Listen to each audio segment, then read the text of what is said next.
You want to see something cool? Hello, this is Cotton Stoops, and this is the second episode of the series Hottest Takes, where I go on my community post tab and I ask my community, what are your most hottest takes? Remember to like and subscribe if you want to see more of these kind of videos, and let's get straight on with the video.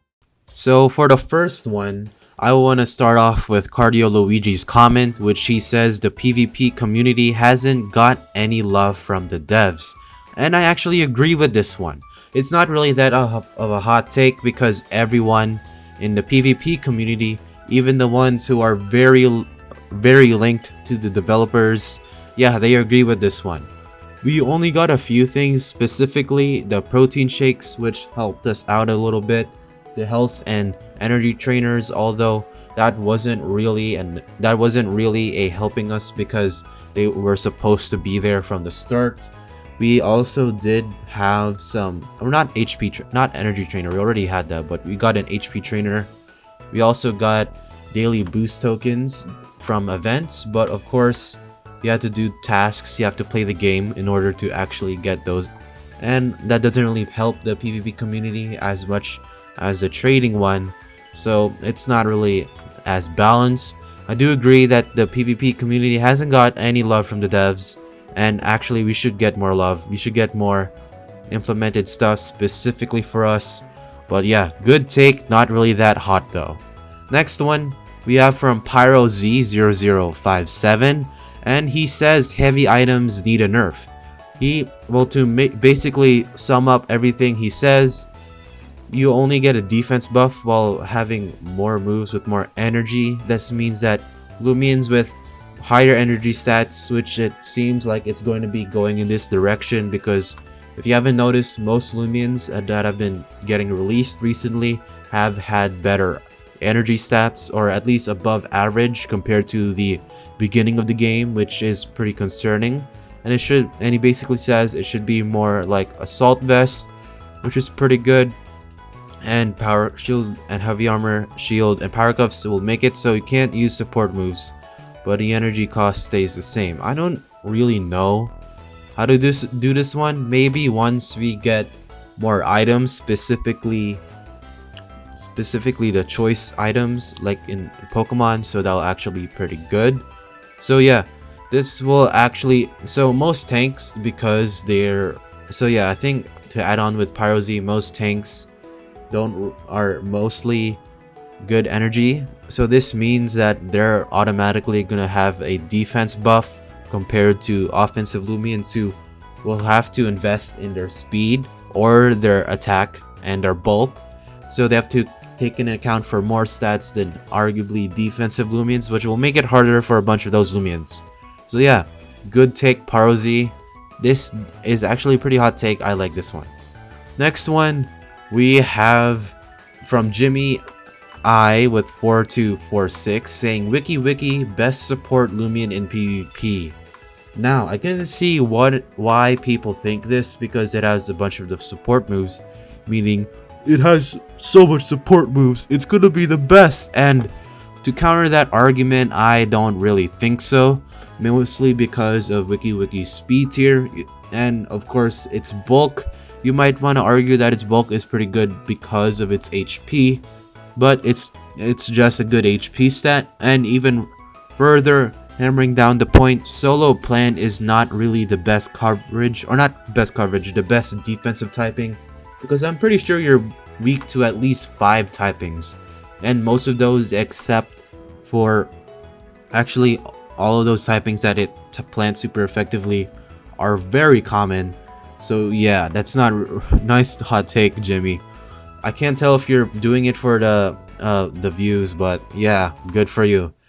And next one we have GTSOGcast322, who basically says PvP is kind of boring. He basically says that hazard stacking is dominant over all playstyles, which I do agree. I mean, it's not Jamie's fault, or rather it is Jamie's fault, but actually I'm not really sure if hazard stacking is really dominant. Sure, almost all playstyles or all meta playstyles, but there's only like 2 that uses hazard stacking, but that's only really because hazards is good, but I don't really want to say it's dominant because there's a bunch of good hazard removers. And yeah, so this is pretty good. Good take. PvP is boring, but I do think it's getting better, mainly because hyper offense is being more encouraged. And of course, since we're getting in this direction, Jamie might encourage more playstyles, which I'm pretty excited to see. I want to use bulky offense with Valkyrie. Alright, next one from the Grinding God 6116, and he basically says people overhype Ubers. And this is a pretty hot take because if I'm pretty sure 2 out of the 5 Ubers are argued to be not Ubers anymore, and I'm pretty sure this is Your Soul and Cephalops. There might be more with people saying Metronet and arguably Mutagon, but the majority thinks Mutagon is an Uber. So yeah, people overhype Ubers, and I'm pretty sure, and 2 out of the 5 is arguably not Uber, but I'm gonna have to disagree with this one. Ubers are meant to be Ubers. They're just Loomians that are too good for any tournament unless this is an Uber tournament. And as you can tell, we don't have enough Ubers or enough Loomian to actually establish an Uber tourney. So yeah, people overhype Ubers, yes. Down the road or down the stretch of the games and the updates and the battle theaters and more Loomians, this take will be more prominent. So yeah, good on you, the Grinding God. And next one, we have Evasion Fried Rice 4121, who appeared in the last video. And connecting to the Grinding God, he says Cephalops isn't that good. And for quite some time now, or previously, I thought the same. To me, it looks like the meta is developing in a way where Cephalops isn't looking too good. Of course, we do have better electric types right now, like Phage Knot and Halvantic and Manitoad being more common. We also do have plant types like Tatab, Banuki-E, Nevermare also being commonly used as well.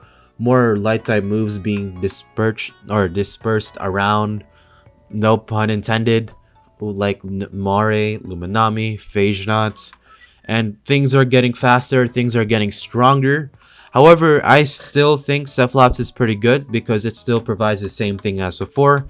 And generally, because of new electric types and some old stuff coming back from the meta, Cephalops still has a lot of switch-ins in the meta. I won't comment on that right now, and I'll probably save that for another video. But if Cephalops can switch in on a lot of stuff, it's pretty good. I'm not sure if it's Uber yet or if it deserves the Uber title, but this is a good take. Alright, next one we have Alai Kuka, who appeared in the last video. He says the clip should have not gotten Dark Surge, and I'm in a position where even if Teclipse didn't get Dark Surge, it's still gonna be one of the most used Loomians in the game, mainly because of its defensive typing with its immunities. It's super good. Yes, even if it didn't get Dark Surge, and I do think the meta can handle that coverage, even if it didn't get it, it would still be used quite a lot. Next one, we have from the user that should need a handle, and he says, I think the game has too many traders / hunters, turning it into a collector's game. And I agree with this. There is too much of these guys, and honestly, I don't really blame the hunters and traders, because right now that part of Loomian Legacy is very, very, very good compared to the PvP aspects, at least. And I kind of think that we need more representation in the PvP department so we can actually have some diversity in Loomian Legacy. So yeah, good take for the person who needs a handle. And also another user who needs a handle, this time with an anime profile picture. I don't want to get into that, but he says he doesn't want the levitating feature, which if you did not know, it's in the name. So in Pokemon, there are grounded moves, and basically if your Pokemon is levitating or flying off the ground, for example, we have a Talonflame. Oh, actually, I don't know. Oh my god, I do not know how this works in Pokemon. But for example, levitating in Loomian Legacy would be like, instead of Zeppelin, who would right now be immune to earth types after the levitate update because it's on the ground and it's not floating or levitating or flying. This means that Zeppelin would be hit by earthquake and other earth type moves. However, if your Loomian is levitating, like a Dusket for example, who would normally be type neutral to earth, if an earthquake, which is a ground-based move, and Jamie has confirmed this before, once earthquake hits Dusket, Dusket will actually be immune to it. At least that's for my understanding. And levitating is pretty good. I do think that there will be a debate for levitating features because, like he says, or whatever, Loomians who rely on earthquake to hit opposing Loomians would just be walled. For example, he says Himber versus Infernix, and then he doesn't go for a tangent. And yeah, this is a good take. I'm not sure if the meta can handle levitating. However, levitating would hit a lot of the earth types, specifically Tyrex, Borak, Cetamars really hard. I do think they're not gonna do it yet, but once the meta or their earth types have established more moves, so I think that's when they'll be adding levitate. But as of right now, I don't think levitate should be here. Alright, for the last few ones, Sky Rulers Forever 3037 says Marmark needs a buff. He basically says it can force switches, set up, has recovery, and lower the opponent's defenses with moves. However, Marmark's defensive typing is so bad. And I do agree it needs a buff, but honestly, I don't think Jamie or the dev team doesn't have that much liberty to actually change what Loomian has. For as of right now, we don't have a lot of stat changes. I'm pretty sure Joltooth is one of the only stat changes. Oh yeah, Joltooth, Metronet, and Nevermere and some other stuff has had a few stat changes, but I don't think we're gonna get a whole type change. And if you do get a whole type change, then it would have to be something that actually links to the design. So yes, good hot take, Sky Rulers. However, I would have to disagree on this. Marmark doesn't need a buff. I think it's perfectly fine as it is. I think it's doing perfectly solid in UU, and I think that's how it should stay. And Warlord Megatron yet again coming with another take, and he says we need difficult challenges in adventure mode. And I do agree with this, or rather I would want to add on and say I would add more free-to-play options specifically for traders, hunters, PvPers. All those stuff could earn more rewards, and like you said, difficult challenges in adventure mode. This would link to those rewards pretty well and keep players back in Loomian Legacy. However, I do think that they actually said quite some time ago that they were gonna do some dungeons things or something like that, which is pretty good for them. So yes. So, out of all the hot takes that I've reviewed, there has been quite a lot that I agree and disagree with it. If you liked the video and thought that you want to like and subscribe, go ahead and do that. This video series is pretty fun to make, and honestly, I like these kind of videos. So yeah, if you want to see more, like and subscribe. And if you want to see my other content like guide videos on specific Loomians, specific playstyles, and analysis on very good or bad Loomians depending on what you find. So yeah, this is Cotton Stoop signing off to make you remember that Zulong is still a dumpster fire.